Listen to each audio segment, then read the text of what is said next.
Hi, I'm Maria from the teacherschool.com. I am an educational therapist and a math specialist, and what that means is that I spend a lot of time working with students providing academic remediation, especially in math. I also provide professional development to teachers in math. And today I wanted to talk to you about a part of my ed therapy practice that I don't talk about a lot, but I'm finding recently a lot of people are asking me. So here it goes. It's about the fact that I also run my own tutoring business.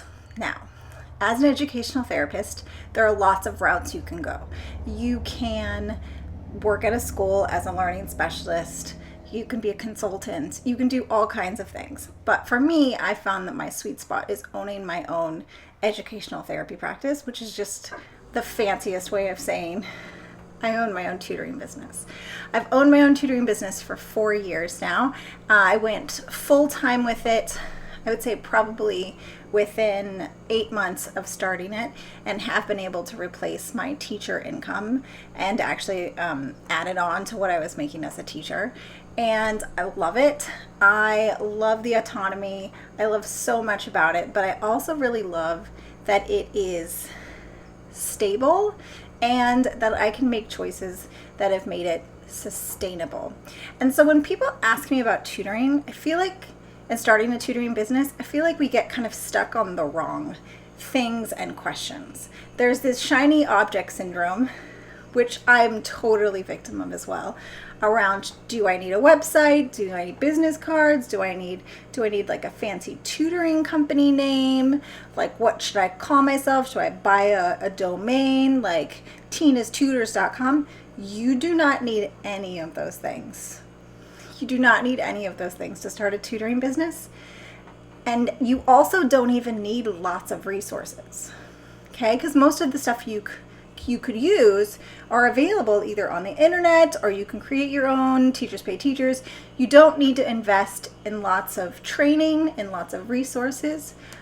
What I notice though is that people aren't investing time in answering some really key questions that, if you spend the time to think about it, your tutoring business will be a sustainable source of income for you, either replacing your full-time gig or supplementing your current income. But you have to consider these things, otherwise you're going to get burnt out, and you'll know what I mean when I get to the questions. So the first question is, how much are you going to charge per hour?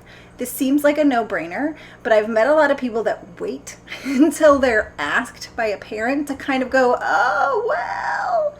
Here's the thing. If you're tutoring to make additional income, you want to make sure you're making additional income. So if you need to get childcare, if you need to stop doing other things to tutor, you want to make sure that what you're charging is going to help you meet those goals. What you want to do is really think about what I call your pricing sweet spot. So that will be something that allows you to be compensated for your time and expertise, but also is kind of in line with what is the standard in your area.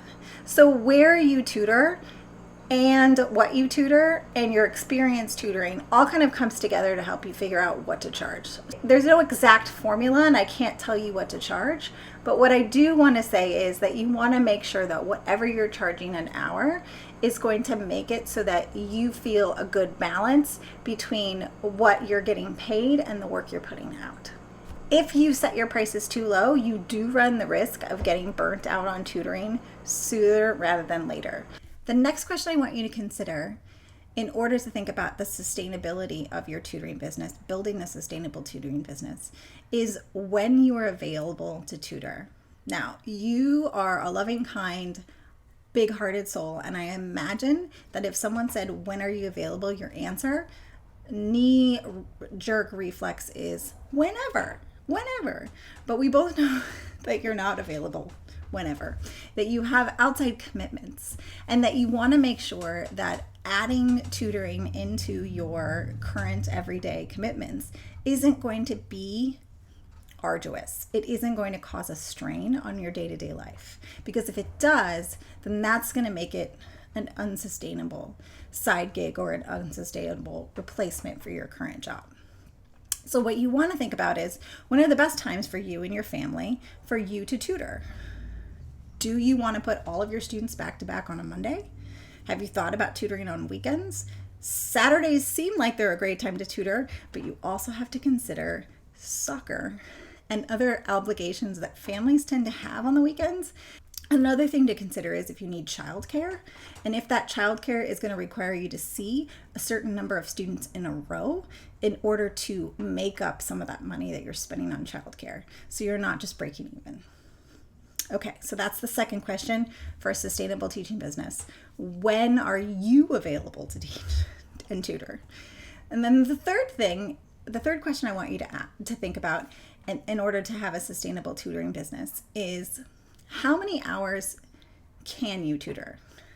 So you want to make sure that when you add students, and you think about your student load, you're looking at your rate, how much money you want to make, and see if the number of hours seems reasonable. Because if the number of hours you're doing doesn't work out, it's going to be a strain. It's not going to be sustainable. You're going to get frustrated and it's going to feel icky. And what I want you to really feel is empowered, to be excited about tutoring, to feel like it's something that's helping you reach your financial goals, and at the same time helping students and their families. Because what I've noticed as tutoring is that you can serve students and their families in a way that is just as powerful as a classroom teacher, and they will thank you alongside giving you the compensation financially. So they're not mutually exclusive.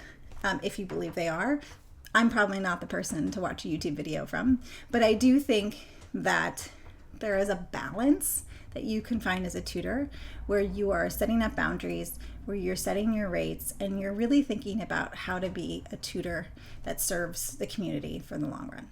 In the link below, you can download this checklist and descriptions of each of the questions that I just went over. I'm hoping this is helpful, and thanks.